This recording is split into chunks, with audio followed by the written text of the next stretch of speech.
নমস্কাৰ এই মুহূৰ্তত জনাইছো অসমৰ প্ৰত্যেকগৰাকী জনসাধাৰণৰ বাবে কেইবাটাও গুৰুত্বপূৰ্ণ খবৰ। আজি হৈছে 12 জুলাই। আজি আমাৰ প্ৰথমটো গুৰুত্বপূৰ্ণ খবৰ, বৃদ্ধি পালে গাঁও প্ৰধানসকলৰ দৰমহা আৰু 1 অক্টোবৰৰ পৰা 14,000 কৈ দৰমহা লাভ কৰিব প্ৰতিজন গাঁওবুঢ়া। এই মুহূৰ্তত জনাইছো ৰাজ্যবাসীৰ বাবে এক ডাঙৰ খবৰ, বৃদ্ধি পাইছে গাঁও প্ৰধানসকলৰ দৰমহা আৰু 1 অক্টোবৰৰ পৰা 14,000 কৈ দৰমহা লাভ কৰিব প্ৰতিজন গাঁওবুঢ়াই। আৰু ৰাজ্য চৰকাৰৰ কেবিনেটত এইবাৰ ডাঙৰ সিদ্ধান্ত, গাঁও প্ৰধানসকলৰ দৰমহা 9,000 পৰা 14,000 টকালৈকে বৃদ্ধি।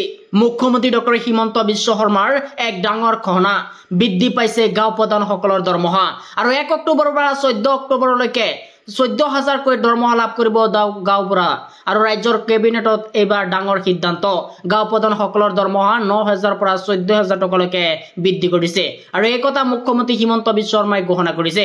এই মুহূৰ্তত জনাইছো আমাৰ দ্বিতীয় নম্বৰ খবৰটোলৈ। আমাৰ দ্বিতীয় নম্বৰ খবৰটো আছে ডাঙৰ খবৰ, টকাৰ বাবে নাৰ্ছিং হোমে আপোনাৰ সৈতে কৰিছে নেকি এই কাম? 104ত ফোন কৰি চৰকাৰে ল'ব একশন। এই মুহূৰ্তত জনাইছো ৰাজ্যবাসীৰ বাবে এক ডাঙৰ খবৰ, টকাৰ বাবে নাৰ্ছিং হোমে আপোনাৰ সৈতে কৰিছে নেকি এইকেইটা কাম? নাৰ্ছিং হোমে দুখীয়াৰ লগত নকৰিব এইকেইটা কাম, অন্যথা বন্ধ হ'ব পাৰে নাৰ্ছিং হোম। ৰাজ্যৰ নাৰ্ছিং হোমসমূহলৈ আহি গৈছে এবাৰ কঠোৰ নিৰ্দেশনা। বিল অনাদায়ৰ বাবে 4 ঘণ্টাতকৈ অধিক সময় নাৰ্ছিং হোমে ৰাখি থব নোৱাৰিব নৰেশদে আৰু 4 ঘণ্টাতকৈ অধিক সময় ৰাখিব নোৱাৰিব নৰেশদে। আৰু 104ত ফোন কৰিলে চৰকাৰ ল'ব একশন।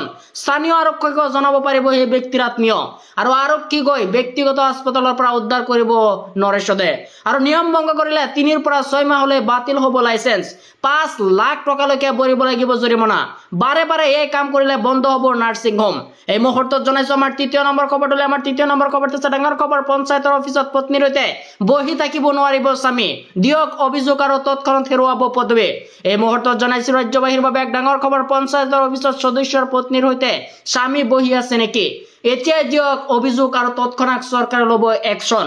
এতিয়াৰ পৰা পঞ্চায়ত অফিচত পত্নীৰ সৈতে বহি থাকিব নোৱাৰিব স্বামী, সদস্যৰ বাহিৰে পৰিয়ালৰ কোনো লোক থাকিব নোৱাৰিব পঞ্চায়তৰ অফিচত আৰু কৰিব নোৱাৰিব কোনো ধনৰ লেনদেন। জনতাৰ কাম সদস্যই নিজে কৰি দিব লাগিব আৰু পৰিয়ালৰ কোনো লোকে কৰিব নোৱাৰিব হস্তক্ষেপ। পঞ্চায়তত জয়ী হোৱা মহিলাসকলৰ স্বামীৰ বাবে পঞ্চায়ত কাৰ্যালয়ত নিষিদ্ধ গণা আৰু অফিচত আহি বহি থাকিব নোৱাৰে। আৰু সকলো পঞ্চায়তৰ সদস্যলৈ এবাৰ জৰুৰী নিৰ্দেশনা, পঞ্চায়ত কাৰ্যালয়ত মহিলা প্ৰতিনিধিৰ স্বামীৰ বাবে এবাৰ নিষিদ্ধ। এই মুহূৰ্তত জনাইছো আমাৰ 4 নম্বৰ খবৰটোলৈ। আমাৰ 4 নম্বৰ খবৰটো আছে ডাঙৰ খবৰ, আজিও সোমোৱা নাই নেকি আপোনাৰ অৰুণোদয় আঁচনিৰ ধন? ধন নাপালে ক'ত কৰিব অভিযোগ জানি লওক। আপোনাৰ অৰুণোদয় ধন পালে নে নাই জানি লওক। যদি আজিলৈকে ধন পোৱা নাই তেন্তে এইটোৱে কৰক এই কাম। আৰু লাখ লাখ মহিলাৰ একাউণ্টত জমা হৈছে চৰকাৰী ধন। অৰুণোদয় আঁচনিৰ প্ৰতিগৰাকী হিতাধিকাৰীয়ে লাভ কৰিছে ধন আৰু প্ৰতিগৰাকী হিতাধিকাৰীৰ একাউণ্টত জমা হৈছে 1250 টকাকৈ। যদি আপুনি এতিয়াও ধন লাভৰ মেছেজ পোৱা নাই তেন্তে শীঘ্ৰে পৰীক্ষা কৰক আৰু ধন জমা নহলে আপুনি দিব পাৰিব অভিযোগ। অভিযোগ দিয়াৰ বাবে চৰকাৰে মুকলি কৰিছে হেল্পলাইন নম্বৰ। হেল্পলাইন নম্বৰটো হৈছে 036122370054। এই মুহূৰ্তত জনাইছো আমাৰ 6 নম্বৰ খবৰটোলৈ। আমাৰ 6 নম্বৰ খবৰটো আছে ডাঙৰ খবৰ, ৰূপহেয়াত উৎখাত কংগ্ৰেছৰ দুৰ্গ, বিজেপিৰ মিত্ৰজোঁটে গঠন কৰিলে 6টাকৈ গাঁও পঞ্চায়ত। বিজেপি মিত্ৰজোঁটে গঠন কৰিছে 6টাকৈ গাঁও পঞ্চায়ত।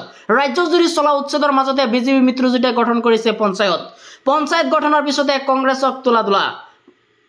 এই মুহূৰ্তত জনাইছো আমাৰ 7 নম্বৰ খবৰটোলৈ। আমাৰ 7 নম্বৰ খবৰটো আছে ডাঙৰ খবৰ, বন্ধ নহয় আন্দোলন, 12 জুলাইত লাখ লাখ মুছলমান ওলাই আহিব ৰাজপথলৈ। 12 জুলাইত হাজাৰ হাজাৰ সংখ্যালঘুৱে ক'ব এবাৰ সমগ্ৰ অসম। কাৰো ৰঙা চকুলৈ ভয় কৰি প্ৰতিবাদ বন্ধ নকৰে আমছুৱে। সংখ্যালঘুৰ ওপৰত অত্যাচাৰ বন্ধ নহলে ভয়াৱহ পৰিস্থিতি গঢ়ি তোলাৰ সংকাৰ। জীৱন আৰু নিৰাপত্তাৰ স্বাৰ্থত সকলো সংখ্যালঘুক ওলাই অহাৰ আহ্বান আৰু আৰক্ষীৰ লাঠি বন্দুকলৈ ভয় নকৰে সংখ্যালঘুৱে। উচ্ছেদৰ বিৰোধিতাৰে ৰাজ্যৰ ৰাজপথ কঁপাই তুলিব এইবাৰ আমছুৱে। হুংকাৰ আমছুৰ সভাপতি ৰেজাউল কৰিম চৰকাৰৰ। আৰু 12 জুলাইত হাজাৰ হাজাৰ সংখ্যালঘুৱে ক'ব সমগ্ৰ অসম আৰু কাৰো ৰঙা চকুলৈ ভয় কৰি প্ৰতিবাদ নকৰে আমছুৱে।